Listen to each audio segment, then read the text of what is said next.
for us, we had this beautiful thing, which is we knew we had early access to this thing that the whole world would get. And so we were just like operating as fast as we possibly could. We're going to make the best product possible before the world even knows this exists. Right now, one of the problems we have with current day LLMs, they are not able to actively recognize when they don't know or understand something unless that is explicitly trained into them. The advice I give when hiring prompt engineers, besides them being lawyers, is you want somebody with a high tolerance for pain.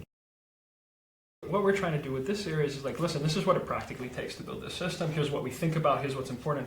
It starts to give people at least keywords so that they know what to search. Yeah. Right. And it's funny because across these interviews, some common themes and patterns have organically sprung up. So I'm going to see if that happens again. But a good place to start is for you to introduce yourself, tell us a little bit about what you're working on, and then we'll sort of dive into it. Well, I'm Jay Keller. I was the co-founder and CEO of a company called Casetext, which we ran from 2013 to 2023. And in 23, we were acquired by Thomson Reuters.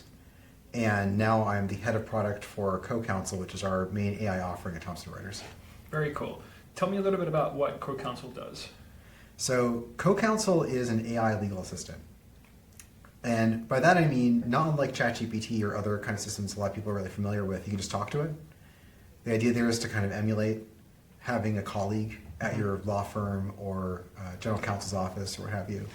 But unlike the kind of generic AI systems, ChatGPT, you can give it tasks and it will do those at a level of a good young attorney.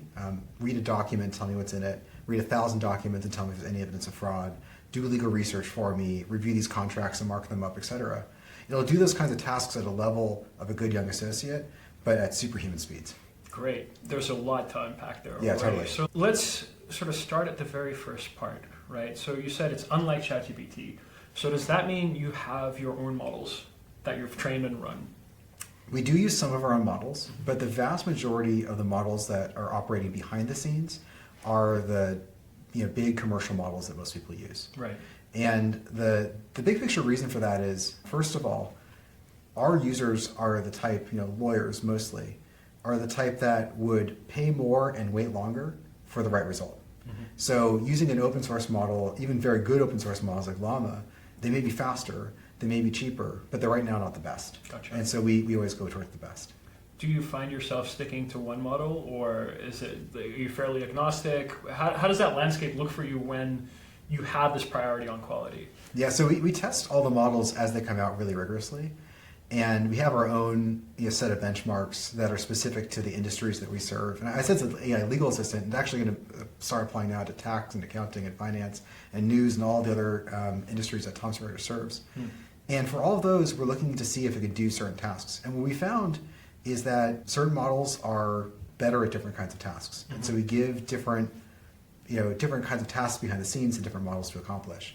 For example, for long context, right now I think Gemini is a dramatically better model. Yeah, I think Gemini is really going underrated right now. Yeah, it's also got the best video understanding in my experience. Yes.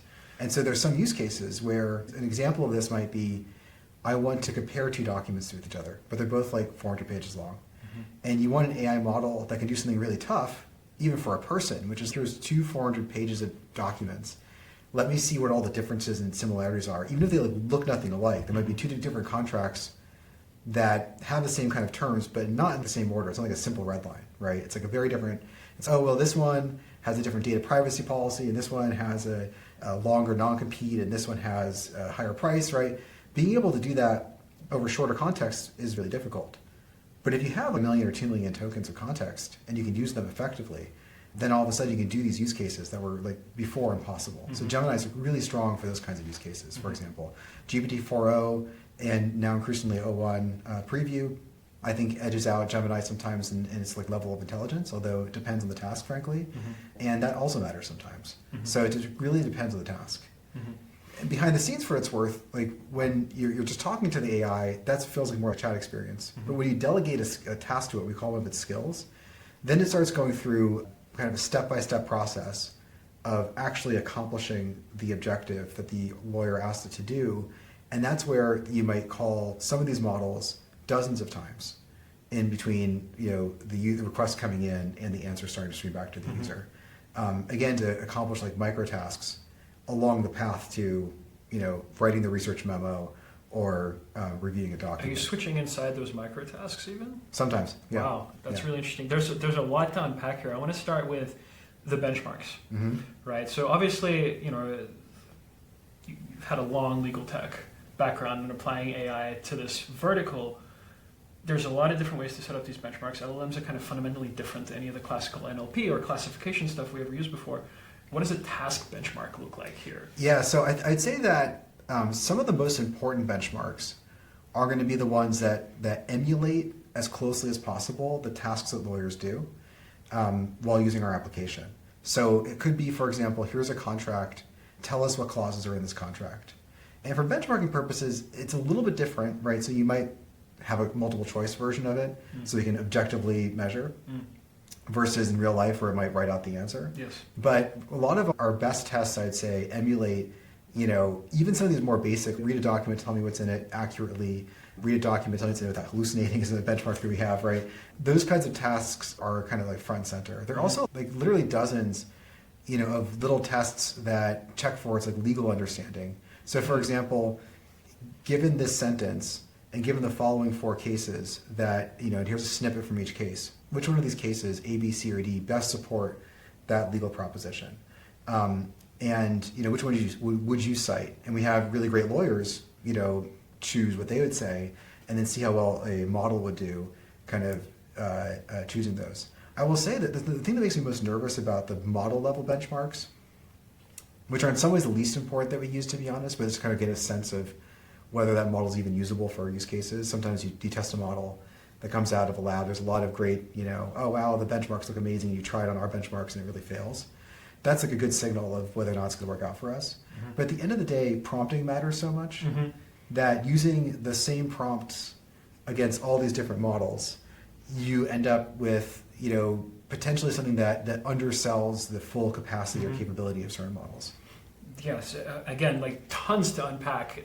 Everything in building with this stuff gets so quickly fractally complex because, like you said earlier when we were out there, it's more like dealing with an employee than a piece of software in many cases, right? And so how do you guide this intelligence? Let's talk a little bit about how you perform the evaluations of the benchmarks. You already mentioned that you construct the benchmarks by having experts, and in your case lawyers, build these golden sets, right? And you said that you have multiple choice evaluations. Obviously, sometimes it's not, but usually it is. Yeah. So I'm curious about what about the non-multiple choice ones? Because one of the powers of AI is it's so flexible, but that also makes it very hard to like build guardrails or evaluation around. So to be clear, there's a certain set of evaluations we do when just checking out whether a model is even worth working with, and that's where we might have these like multiple choice questions, etc. And very quickly after we decide to try to use a model in production. Put prompts around it, put it into part of workflow. Then we have a different set of tests. And those tests will look more like, here's the right answer, and here's what here's an ideal answer, here's what the model came out with, and let's compare these two. And oftentimes you have to use like LLM as a judge to kind of evaluate. And you guide that LLM judge with a lot of different things. First of all, you have to make sure that everything in the model's response comes from the context that was given and not just kind of making it up. Frankly, for our use cases, if the documents say the sky is purple and the user asks what color is the sky based on my documents, they don't want to see blue, right? And so in a similar fashion, like what we're really testing for in some cases is how faithful is the answer to the documents uploaded. Even if it might even be quote unquote correct, like universally speaking. Like one example we ran at the very beginning is like the January 6th commission report. Very long document, so it's great to test for like long context tests. And you can ask questions like, what was the QAnon shaman wearing? And the model knows the answer, so it really wants to tell you that he was like wearing like some Viking looking like thing, but it's not in the documents anywhere. So you have to really make sure that your prompting is set up in such a way that and the model is capable of answering without kind of going beyond what's in the documents. One last question on sort of the models and evals. How often do you look to update a model or to switch a model in and out on a per task basis? Like, how do you think about that? How do you know when to update? Oh, that's very rare, actually. Really? And it depends, I would say. Like, what we found is that prompting against different classes of models, like the Gemini models versus the GPT-4o models versus the O1 models even, they're almost certainly pre-trained differently, fine-tuned differently, and you find out as you're prompting with them and working with them that certain, they have certain weaknesses, they have certain blind spots you have to prompt around, or maybe even engineer around. They have certain things where if you instruct them to do it a certain way, it works. And if so you end up building these prompts that are actually like tied pretty closely with the model. So like switching from Gemini to 4.0 or 4.0 to Gemini for a particular task, that would take very like carefully and seriously, because it might mean reprompting, retesting, everything to make sure it works well. That said, like when Gemini went from its 0.01 version to its 0.02 version, we just ran the tests. We just kind of plugged it in, ran the tests, and saw it just have improvements across the board. So we felt much more comfortable kind of doing that switch out. I will say a major theme of everything we do is having a lot of evaluations at the prompt level and also the end-to-end, what we call skill level, like a lot. And they're very good evaluations, and we also check them frequently with humans as well as the kind of LMs judge. We oftentimes have our expert attorneys like sit through and read through the results and make sure that things that say it's wrong, is it really wrong? Things that say it's right, is it really right? And because we have this like testing infrastructure set up, it makes it a little easier to switch out models when we feel like there's a need. When you're engaging those expert lawyers, are those billable hours for them? No, they're employees. We would go bankrupt. Yeah, that was my question. Yeah. Okay, do you also collect feedback from your end user? Oh yeah. How do you do that? So it's actually a little bit difficult to start there, which is we cannot, like by contract with our lawyers, we don't look at their prompts, we don't look at their documents. So sometimes they'll say, hey, I think you got this wrong. And by the way, I upload like a medical records of my patient or of my client that I'm working with. So I can't show that to you. So I'm just telling you it's wrong. and then what we try to do is recreate the situation based on their explanation as best we can. And if we can identify a failure, then that turns into a test that we have to kind of prompt or engineer around essentially. And so user feedback is really critical for us. And there's that feedback loop of, we have it now in the hands of tens of thousands of users. So you get that flow of feedback very frequently, but it's kind of frustrating because of confidentiality, HIPAA, and other requirements. We can't actually get our hands on those documents. One thing we do a lot of is we release a lot of features for very long periods of times in like a beta to a limited group of people who know that it's in the beta kind of version. And they, during that time period, are explicitly testing it out and are explicitly giving us kind of feedback around it. So they're testing with documents they know they can share with us, with prompts they know they can share with us. And thanks to these kind of long beta periods, we oftentimes, by the time we're going to market, even though we can't see those prompts, can't see those documents, can't work with them, we have a good feeling that we've put it through its paces, so to speak. Gotcha. Yeah. Gotcha. I mean, the law often deals with pretty gnarly situations, like you brought up medical records. Is there a problem with refusals in this domain? Yes and no. I will say, and not to kind of name companies here, but some companies basically have no restrictions when you work with them on an enterprise basis. Gotcha. And some have a lot of restrictions. And so at the like model level, first of all, you can't have it be a situation where it's terrible stuff happens. We're talking about murder, abuse, racism. Horrible things. Yeah, horrible things happen, and they become lawsuits. Yes. Or they become investigations or what have you. And you can't have the model being like, well, I'm too good to deal with this like racial discrimination lawsuit because I see the bad word here. Yeah. You needed to say, yeah, this guy said that word in that email, and that's why he should be fired. Yeah. Right? So it's actually a really important part. And this will come out in the test that we do, right? We actually have some of these really like terrible situations that get represented in many thousands of tests to make sure it doesn't refuse. Right. Because frankly, from a user perspective, they don't know that the model's refusing the answer. This looks like our product's broken. Yeah, of course. Yeah. I think that's actually the main lesson. It's true of all products, but in AI in particular, the user doesn't care what you're doing. The user wants their problem solved. Yes. Right? We're in this dangerous world right now where AI applications are very much the Wild West. And there is a danger of this idea that AI doesn't really work getting out there, because as soon as that happens, the bad ideas get thrown away, but so do the good ones. Yes. Right. Yeah. Which is why it's so important that we build a lot of these products carefully. Yeah. Let's talk about a little bit more about the mechanics of how this works. So you've touched on a few things. You've touched on like the types of tasks that get done. You've mentioned like micro instructions. Could you maybe walk us through a flow that touches on most of the things that you have to do? So I can use this one because actually we don't use it anymore. We've migrated off of this exact approach, but I think it's kind of emblematic of the approach that we take. One task that we do for users is legal research. And the job to be done there is lawyer needs to understand whether something's like legal or illegal, or you can sue for this or you can't, or, and they don't have it all in their head, right? There's literally a billion pages of U.S. law at this point. Because Cases, cases, statutes, regulations. Like the statute, which is what, basically the bills that Congress passed become what we call statutes. They may say one thing, and then a court may have interpreted, a word or a phrase in there as something else. So you have to understand what the courts are saying about those statutes. Some law is just based on case law and precedent. It's very difficult, actually. And you spend 3 years in law school and many years after law school learning how to interpret and understand the law itself so you can give good advice to your client or make the right case to the judge or what have you. So the way our process for all of our skills is, the first thing we ask is, how would the world's best lawyer with an infinite amount of time solve this problem? Or maybe not infinite, but a very long amount of time to solve this problem. And in the case of legal research, they would, hear that question from, say it's an associate. They get a question from the partner, from the client. They go, okay. And then maybe even ask some back and forth questions to clarify. So that's like step one. It might be a clarification step. Is this something that you already do? Yeah. Active clarification? How does that work?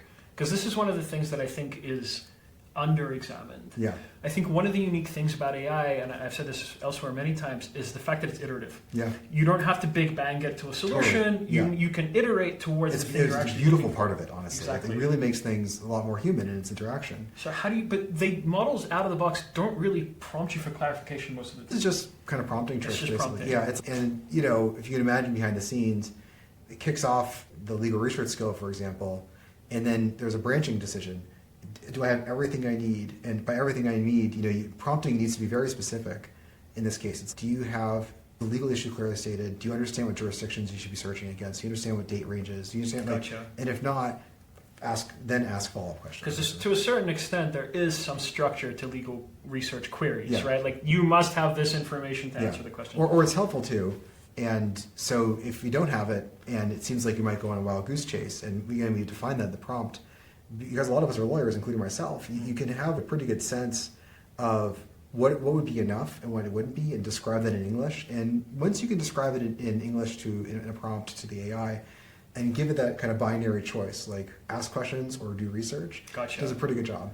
So at the top level there, you already mentioned that it chooses the task, the tree that it's going to go down, Yes. right? So that's the first step. The Yeah. first step is figure out what task you're being asked to perform, Yeah. right? And to be clear, by the way, I'm describing a slightly outdated version, Sure. because I can't spill the beans about the new stuff. No, but sure. But that's essentially what it do. Yeah. Okay. And then that's just step one. Yep.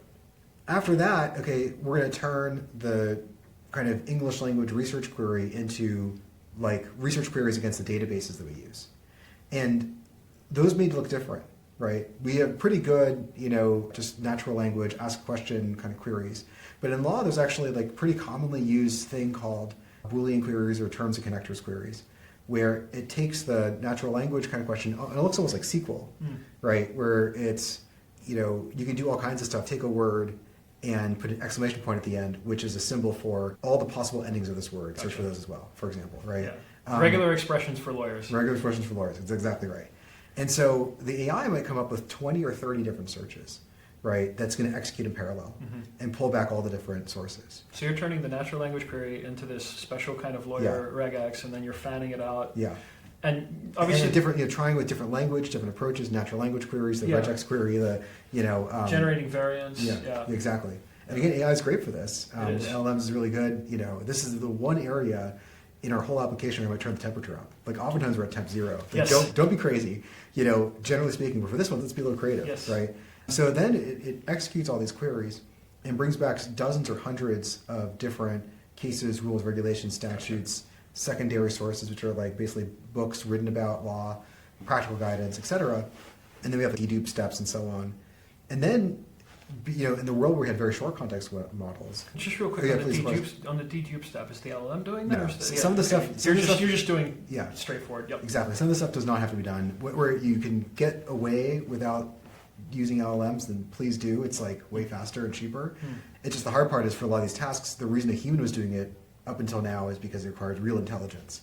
And I think that's where LLMs are starting to edge into the space, is because for the first time ever, you can inject this level of intelligence and decision making, right? The way that I think about this, what LLMs are really good at, they're for processing unstructured information. That's why you used to need a human, because traditional software can only process structured information that conforms to this set of abstractions and rules that you've imposed on it. Whereas an LLM, it's learned some version of linguistic common sense. Right? So it's able to be like, okay, I can capture the intent of your task or query and then do the right thing with the information at hand. That's the thing we have. I agree with that, and I'd actually go a step beyond, and I know this is kind of controversial. A lot of people think that these We're models, all about controversy here. Yeah, exactly. I think a lot of people think like these models are stochastic parrots, or they're not really creative or innovative or intelligent, and that's just not what I'm seeing, I guess. For example, let's say you had really structured information about the case. You had really structured information, and you had the structured information about the query. So you took off that like kind of constraint. But you asked a question like, is this query relevant to the case? Or is this case, is the author of this document taking a sarcastic tone or whatever? These kind of like questions that are almost no amount of structure you could put around it. Right? And we had models before LLMs, or miniature versions of LLMs, that did a pretty good job of detecting sarcasm. Sentiment analysis. When they were specifically tuned to do that specific little thing. And even then, they did it worse than our LLMs do it today, right? Yes. And so whatever you want to call it, I would say that it's the way that we think about like reading and understanding at a postgraduate level, right? And you can test this. You can give it like a bar exam or the LSAT or whatever. And that it's never seen before, completely out of its training data, and it's getting the answer more correct than most people. So whatever you want to call it, intelligence or stochastic parrot or whatever you want, whatever thing you want to deride it with or compliment it with, either way, it's doing something that's clearly like intelligent. So anyway, so makes it search queries, gets the documents, and then we used to like literally one by one, each case, each prompt would do things like make a determination. Okay, we pull this case back from our retrieval step. Is this relevant or not? Right, and then we define in like extreme detail what relevance means. And you can do things like give it a rubric, score it this if it is very obviously on point. Here's a few examples of obviously on point, and also is from like a high court, like a Supreme Court or the appeals court, but not score it a 6 if it looks like this. Give it a 3, give it a 2, and then the AI might output just 7. And so there it's like generating very little, but the intelligence behind that 7 is actually, and you can test that also very vigorously, by the way, if you have a rubric. And that's much easier to test in the LM as a judge, because you can be like, the human expert says it should be a 7. It's saying it's a 3. Something's going wrong here. We need to look at the prompts. We need to look at the data. We need to look at, why is this getting this thing wrong, basically. How did you get to what clearly sounds like very long, very detailed prompts? You had to start somewhere. LLMs haven't been around for that long. What's the process to make this work? So we kind of approach it from two different ends. The most important end which you approach it from is... Of course, you're a lawyer, so you're used to writing very specific language and contracts, so you have an advantage here, actually. Yeah, I think I say this to people, I think I'm joking, but I think the best prompt engineers that I've ever seen are all former lawyers. No, I actually completely believe that. I think that makes a lot of sense to me. The killer combo is a lawyer who was an engineer before going to law school or picked up engineering afterwards, and so they can think a little bit like an engineer, like where does this prompt fit in the whole flow of what the user's trying to get done, or the whole flow of the skill, and have an understanding of what data comes in looks like, data coming out looks like. And a lot of our prompt engineers look like that. They are lawyers who knew how to code. That makes so much sense. It's the first time I've thought of it that way, but now that I see it, it's completely obvious to me. It's an awesome, I think it's going to be a big market for people with JDs who do not want to be practicing law anymore, which is a lot of the people with JDs. And I think, we're trying to hire as many as we can. Excellent. That's good to know. I'll leak that alpha on this show. Hire lawyers as prompt engineers. That's such a good idea. Yeah. So, and not all lawyers are clear, concise, direct writers. So it's in fact, some of the opposites. So you have to find the right people, but when you find the right people, it's magic. So anyway, the first direction I'd recommend starting from is starting with the tests. You have an understanding of what the inputs look like and understanding what the output must look like to be correct. Right. And so for this input, the output should be 7, or this output should contain the following 4 bullet points, or the output, whatever it may be. And ideally, you start with even just as few dozen, and you start writing your prompt to try to pass those dozen tests. And of course, by the way, you need to have a holdout set, right? That you're not testing against, right? Or to be calibrated. Exactly. It's very similar to traditional ML. It's exactly similar to traditional ML, yeah. And so you have this group of, say, 24 prompts or something like that you're starting with. Or 24, tests you're starting against.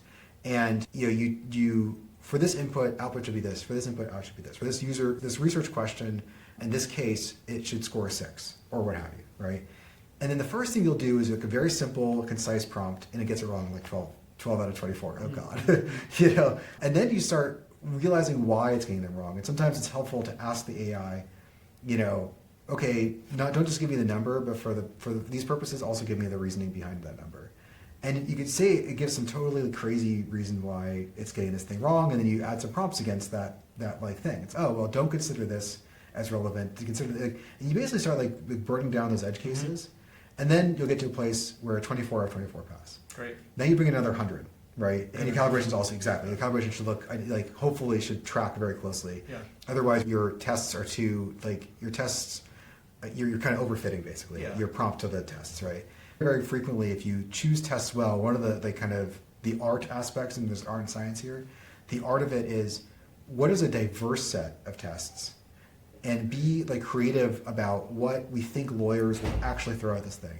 Okay, do we have different languages? Do we have a few examples where they threw in a document that's totally corrupted actually? And so this is where domain expertise matters so much, right? Yeah. Again, the point that I've made earlier here is, in many ways, I think the biggest speed limit on us using or adopting AI right now isn't the model capability. It's trying stuff. Yes. It's investing in these use cases, yes. Right? And that requires domain expertise. Yeah, yes, for sure. And as an aside, I think one of the most tragic things that happens, and you see this happen every day on places like Twitter, is people will try a model a little bit, yes, and then give up. Yes. And what we're seeing is if you invest the time to write really good prompts, yes. And it's not just about the prompts, it's like the data coming in, how is that formatted exactly?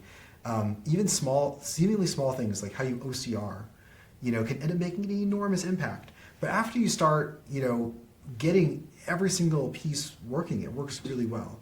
And the kind of guarantee that we make when we're selling our product is it's not perfect. But to be clear, kind of like people, we're unable to create something that literally is perfect every time.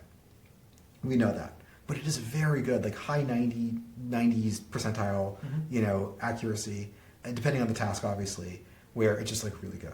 And you can confirm this by continually adding for every prompt more and more tests.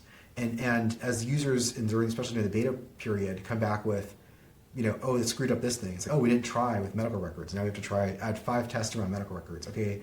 It failed 4 of them. Whoops, now it fails 3 of them. Now we've changed our prompts and our structure. So you just iterate on prompts until those tests are passed. Exactly. And again, this is relatively prosaic. It's not, again, at some point a little while ago, I saw some tweet about the 5 types of RAG you must know. And that kind of sent me, Chrome is a retrieval company. You'd think I'd be all over that stuff, but it's no. And I think that the reason people reach for stuff like that is they don't think that simply kind of slogging it out, putting in the work, making this thing work is what's going to succeed. Yeah, people want easy answers, and at least so far, and I think this will probably be true for a very long time for what it's worth. A lot of people, about a year ago, people were like, oh, prompt engineering is not going to last for very long. I think it's totally wrong.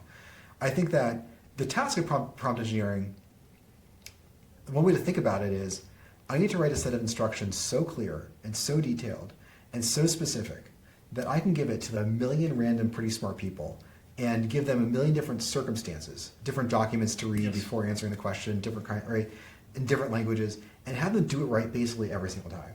And that's a very hard thing to do. Oh, yeah. Right? And there's no model that will, I think, in the next at least few years probably, be intelligent enough to just kind of intuit what you wanted based on a very small amount of information. Yes. And so part of the process of prompt engineering, and I think this is true actually more broadly speaking of developing these LLM-based apps, is going through the pain of realizing that your instructions weren't nearly as clear as you thought they were, and that it's making usually reasonable mistakes based on the data it was given and based on your instructions, or sometimes mistakes that a human wouldn't make, but if you understand how LLMs work, you're like, okay, I get why I can't do this one task, so we have to figure out how do we supplement or complement or work around the mistakes it's making. In this people also don't really know where to expect the ceiling to be. They don't realize that, okay, we can push this further. Yes. It's really why I encourage people to really just get the LLMs to do something interesting or new or novel so that we can find those edges. Yes. I mean, the advice I give when hiring prompt engineers, besides them being lawyers, and by the way, lawyers work at big law firms and other similar jobs are like this, is you want somebody with a high tolerance for pain, basically. They're willing to just, take this initial set of tests, initial prompt that's just not working, and just work through it for weeks without sleep. Try taking away instructions, reading it again to see where you're unclear, reading it again to see where it might have made a mistake, reformatting it, and it's just the more precise and more specific and more intelligent you can be with your instructions, you're going to see that pay off in terms of how well it performs. We see that basically every time. That makes a lot of sense. Now, going back to this sort of like tree, right? So you say that there's like micro instructions and it makes a decision. And there's like a decision about which micro instruction to execute, right? Is the LLM making that decision, or is there rules?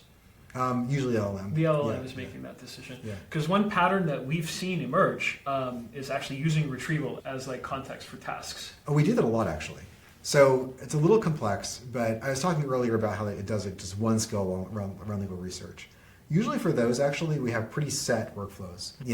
First you write the searches, then you execute the searches, then you review every document and give it a score, then you combine the notes you've taken while reading those documents to put into a final prompt that writes the answer to the lawyer, right? That's pretty set usually. Sometimes there's micro decisions in there.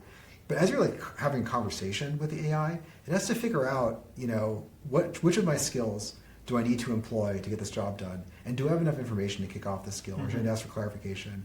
Those kinds of decisions at the conversational level, one of the tricks we found to be really successful, especially if you have a lot of skills, as we do, if you try to put them all into context, oftentimes the AI will pick the wrong skill. And there's nothing more frustrating. Yes, that's right. Yeah. So instead, we use thousands of examples, use retrieval, and it pulls, based on this user's query, let's match it against the examples.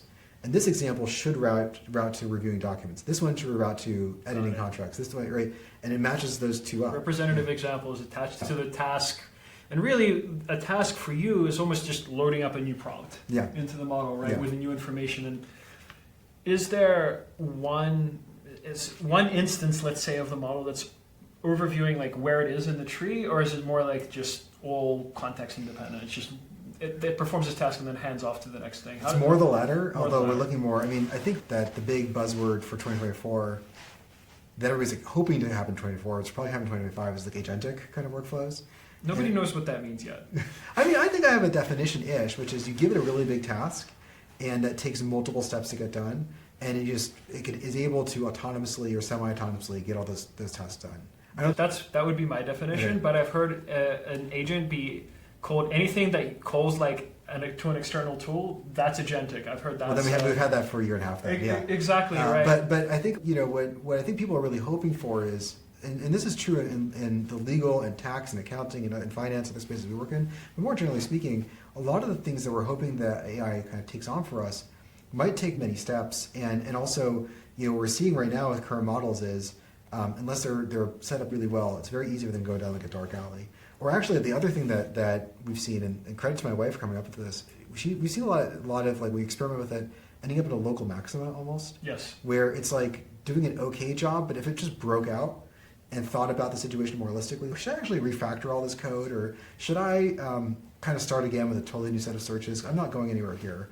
That would be really beneficial for a lot of these agentic workflows. But unfortunately, models today, it's very hard to push them to do this well and accurately. Yeah. The way that I think about this right now is one of the problems we have with current day LLMs, they are not able to actively recognize when they don't know or understand something unless that is explicitly trained into them. Yeah. So what I mean by that is it's like GPT doesn't know its cutoff date unless you feed it its cutoff date. Yeah. You can't ask it what's your cutoff date unless it's been told somewhere in the training process that you don't know anything beyond this date, right? Yeah. And that's a problem. Right? The ability to reflect on what you know and what you don't is really necessary for autonomy. For me, when I think about agents, what I think about is there's a machine that's performing a task, and it only calls out to me when it needs help to perform that task. Yeah. That's for me what an agent is, right? And in order to call out for help, it needs to passively understand, hey, I don't have this information yet. And I think that may require a research breakthrough, or one is promising. Yeah, and again, to be honest, this could be one of those areas where we just need really great prompting and tests and so on to and that nobody knows. Nobody knows. Yeah, exactly. And there's some really smart companies out there working on agentic stuff, including in coding space. I think there's a couple of really promising startups. Who do you like? I haven't used them yet, to be clear. I really want to try the Replit agent. I'm really excited about that. I love Replit as a tool, generally speaking. We love Replit too. Whenever I want to prototype something or put something together really quickly, or honestly, like my wife and I right now are building a game for one of our kids. Oh, that's so cool. Yeah, so I'll pass that along to the Replit guys. They'll love that. Yeah. And so we're really huge fans of them. And I actually just haven't gotten around to trying out the agent there. I have high hopes for that.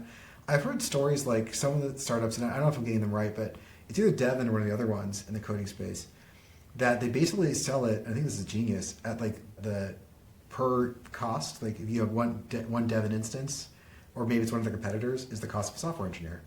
You know, it's like very clear. It's, well, you can either hire, your next hire, is it going to be a software engineer or is it going to be this? AI. Yeah, exactly. And which of these get more done? You know, and maybe today the software engineer, maybe in a year, you know, the agent. And that's kind of a scary, interesting place to be.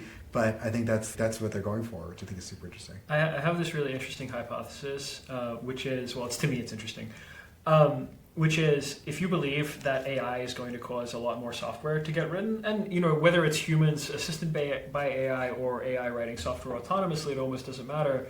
Then the next bottleneck becomes the operational piece, right? And I think AI really has a huge role to play in software productivity and operations. And I've seen some great projects in that space too. Really excited about those. Yeah, I think that's a really interesting perspective. And I think there's all kinds of really interesting questions. This is definitely not where we are today. No. But you can imagine a situation where I'm a pretty intelligent, like, chief information officer at a big company, and we're debating between bringing on Salesforce as a CRM or creating our own CRM because using AI that meets the needs of our organization specifically and don't have to fit into the exact boxes of Salesforce. Of course, Benioff is thinking just like you, and he's, what's the next Salesforce that's got AI in it? He was posting about that just the other day. Oh, interesting. Very interesting. He's super bullish. Yeah. For people who know me from online, I'm a big Salesforce booster. So okay. Well, I picked that example randomly, but I mean, it sounds like good for him for being ahead of the curve because I think what he and you can multiply that across a lot of enterprise software. Very frequently, enterprise software meets most of your needs, and it's helpful that somebody else put the thought into building it in a thoughtful way. So I think there's a lot of advantages, frankly, of buying enterprise software, and will be for the future because the enterprise software creator has seen all these different examples across organizations and can solve problems. But every so often, you're like, you know, this doesn't quite fit my needs. I wish I could just build it myself. I mean, one of the beautiful things as well is people in organizations. So you've already brought up lawyers. Lawyers are not coders, but they are coding here, right? Yeah. Prompt engineering maps almost exactly onto coding for AI. Yeah. So in all these enterprise organizations, people who could not build automation before now have the capability to do that, which is probably a great way for AI to penetrate these companies. I'm very excited about that idea too. No code might finally work. Yeah, and I think Airtable's thinking about this pretty intelligently. Yeah. There always were, as far as I understand it, like not just their vision wasn't just to be a spreadsheet. It's also to be like, how do you build no-code apps or low-code apps? Yes. And they're integrating a lot of LLMs into just part of the process. Yeah. And I think that's one of the companies that is already doing really well. But may see a really good like second win coming because of AI. Yeah, I mean, I totally agree. A lot of these productivity suite software style things should really do well if they get on the AI wave. Let me wrap up. I've got 3 more questions here. Yeah. The first one is, unlike in many other domains, so your average customer support chatbot, failure is very expensive for you guys, right? Like that's the difference between a win and a loss in a trial potentially. Yeah. How do you guard against that? Well, the first thing is, to the extent possible, you don't just give the lawyer, like, here's the finished product and we certify that it's 100% correct and you have to trust us on this. Instead, you engineer the application in a way that the lawyer can check everything. Gotcha. And check it to like the finest degree of specificity. So for example, when co-counsel comes out with an answer, almost every sentence will have 1 or more footnotes associated with it.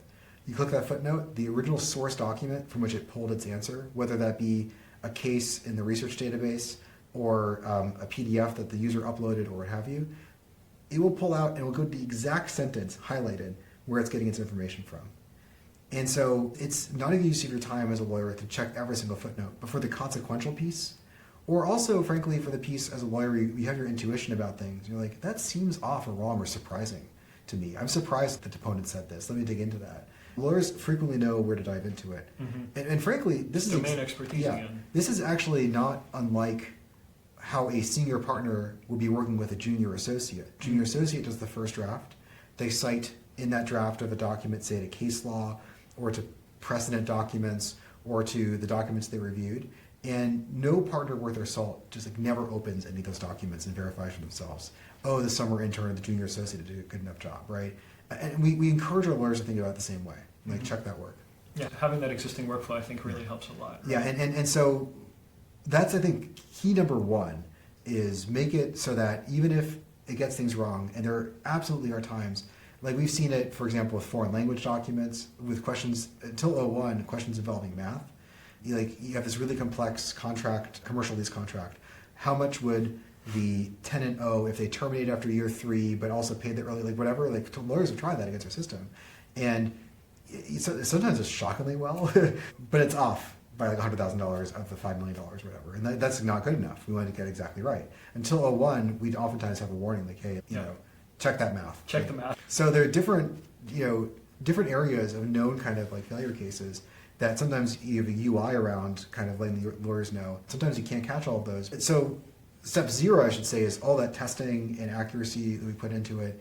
That's the biggest thing you can do. Because if you think about like an analogy of that senior partner working with the young associate, if the young associate's like wrong 30% of the time, like why even bother? It's like one of every 3 times or something like that, or one of 3 times out of 10, it's going to get something wrong. It's not even worth hiring that associate. Mm-hmm. You'd be frankly faster just doing it yourself. Yes. If they're wrong, 2 times out of 1,000, and they're wrong in very subtle, frankly not that important ways, that's a different situation. That's actually better than people, right? So there's like a big difference between those 2 things, and the more I can push it to wrong only a handful of times and only in the kind of most kind of minor ways, that's like a big difference, right? So step 0 is just making sure that the final result of whatever it is you show the lawyer is in fact good. You've tested that very rigorously using thousands of tests, a lot of humans, long beta period, etc.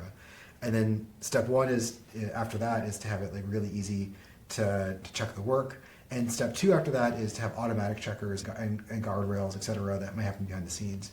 Something we haven't released yet, but we're really excited about is before the lawyer even has to click on any of those footnotes, reading all the footnotes, all the content, and highlighting areas where we think they actually got it wrong, which is a little kind of weird because it would be like, hey, just FYI, REI is telling you that the AI got it wrong, but in making it one click to retry or redo or do deeper analysis or whatever. I mean, again, from your experience with traditional ML, it's often cheaper and easier to train a classifier than a generator. Yeah. Right? The generator discriminator gap is still real in LLM Yeah. land too. So you can be like, hey, we're not sure about this. That makes a lot of sense. Yeah.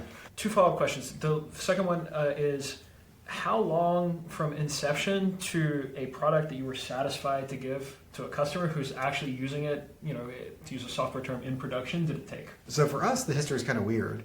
We, in kind of mid or so 2022, got early access to GPT-4. And we were actually working on a very different product than CoCounsel at the time. Mm-hmm. It was, or maybe the product was like a subset. It was basically just a search engine for lawyers. And we got access to GPT-4, and all of a sudden, for what it's worth, we're like, within like a weekend, we're like, oh, all those problems that our customers told us they wish that we would solve, but we're like, yeah, that's impossible. We're like, oh, now we can actually solve these. So we shifted the whole company around building a great product around GPT-4. And I would say time to demo, a demoable product is really short. Oh, yeah. Yeah, very, very quick, like a week less, Yes. right? And there's a sleepless few nights, but like we were able to put together something to show customers, like, would this be interesting to you if it existed, very, very quickly. And I think that, by the way, a lot of the things you see on Twitter, even a lot of startups that are raising a lot of money, I think they're basically at that stage. Sure. It's a great demo. Oh, definitely. Great demo, but then you try like 20 different The history of AI is littered with these. Yes, exactly. And it comes in waves too. So demo is really quick. And that confirms, it's actually useful to have that because we can show it to customers. And OpenAI was nice enough to let us extend the NDA to a select few customers to get their input. If you could show it to customers, then you get like a real good signal around whether or not you're going to build something actually useful. So there's utility in building the demo version, but do not give that to users because it's going to, you're going to try 20 things on it and like 13 will work and 7 will be pretty wrong. And like one of the 7 will be like so embarrassingly wrong that they'll totally give up on your product forever. So the time between demoable product and like beta product is probably 3 to 4 months. 3 to 4 months. That's Still extremely rapid. Yeah. Well, and that's like, again, a lot of sleepless nights of just building the tests, working those problems against the tests. Sometimes you look at the flow of how a skill is working and it has like maybe 6 or 7 steps along the way, and you realize, oh, I can collapse these 2 steps into 1 step, they'll be more efficient. more often than not, you realize we're really asking the AI to do too much at this step. Let's split it up into 2 or 3 different components. And so you have to redo all your prompting, all your testing. It's a really kind of difficult process. For us, we had this beautiful thing, which is we knew we had early access to this thing that the whole world would get. And it felt like the greatest advantage that we could possibly have ever had in the history of all companies or something like that. And so, at least in legal tech. And so we were just like operating as fast as we possibly could. We're going to make the best product possible before the world even knows this exists, basically. So it was like maybe 3 or 4 months, like a beta-able product. Then it was 2 to 3 months in a very closed and quiet beta, especially at the time, because we only could extend the NDA to certain customers. And that's when we realized that our testing strategy wasn't nearly rigorous enough. Actually, this is back to the very, very early days of CoCounsel, and we got a lot of feedback from customers around, well, it works in these specific circumstances that you've tested for, but I tried it with a Japanese language document, or I tried it with a very long document, or I tried it with a very short document. Like, okay, we need to cover everything in our tests. So we expand our tests based on their feedback pretty dramatically during the beta period.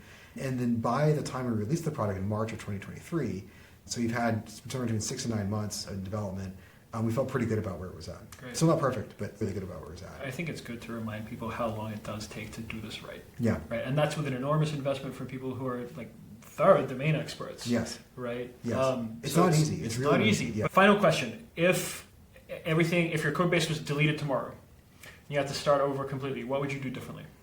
That's a great question. Probably a lot.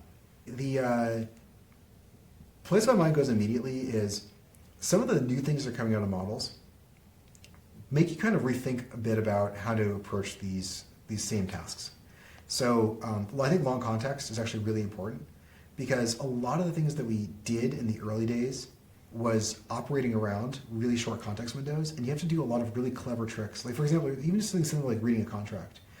Usually at the beginning of the contracts, there's defined terms, definitions, and then much later in the contract is the application of that definition to a specific term. And if you only read like 8,000 tokens at a time, or 5-ish pages, you're gonna one slice of the contract will read the definition, and another separate one will read the defined term. You have to do all this work to grab out the definition, have the AI kind of be aware, here's the stuff you should be grabbing for each of these 5 pages, little chunks you're looking at, and then you have to combine that together to write the full answer, if you're approaching it that way anyways. With longer context, you can be like, here's the whole contract. And if it's a model that's prompted well and is intelligent, it will know to apply the definition to the contract term and therefore get the right answer, where otherwise it might get the wrong answer. Right? So it's actually sometimes dramatically easier to build these kind of capabilities with longer context, and you might rethink the way that the whole architecture looks like. 17 steps might turn to 3, because you don't have to have that kind of complexity and overhead. And that's engineering we've already substantially done, but the kind of a big re-engineering around long context, I think, had a big impact on the way that we operated. Second thing that we're thinking about is, so I described that we have all these things split into skills. These skills are basically set workflows. But sometimes there's micro decisions that happen that go path A or path B, but they're set. Like, first you do the searches, then you read the documents, then you pull out information from those documents, then you write the response, etc. As these models get smarter, I think it's worth revisiting whether or not you want to have these set workflows anymore, or whether this kind of more agentic experience will make more sense. And again, it's really hard to know where we are with O1 preview. We're still looking at it ourselves, right? It's like the first inkling that we have that maybe actually we can trust the AI enough that you don't have to have these set workflows. They can give it general instructions about what good legal research looks like, and then have it kind of do the right answer, right? And then the third thing is prompting to think. And this is not discussed enough, but O1 has this weird thinking step that we don't have a lot of clarity on, right, about exactly what's going on behind the scenes there. But what we're seeing some success with is giving it specific instructions, not just about what the task you want to do, but how it should think through the step-by-step. How would a great lawyer think through accomplishing this task? And then we're seeing... So not just think through, but this is how I want you to think. Exactly. Yes. This is how I want you to think. So prompting to think may become, again, for us, it's inconclusive. I wouldn't say that it's something that we've done yet, but that itself, that may be a whole new branch of kind of prompt engineering, where again, it's actually, to your point around domain expertise, it makes all the sense in the world to have not just a good lawyer, but a great lawyer who has done this a lot, how would they think about tackling this problem? What are the things that they make sure to keep in mind? What are the things they double Yes. check? And have that actually be in the prompting and instructions for a model like O1. You know, at least I think there's some promise potentially in achieving that next level of AI capability when you can give it specifics about how you want it to break down a problem. Great. Awesome. Thank you very much. Thanks for Much having me. appreciated.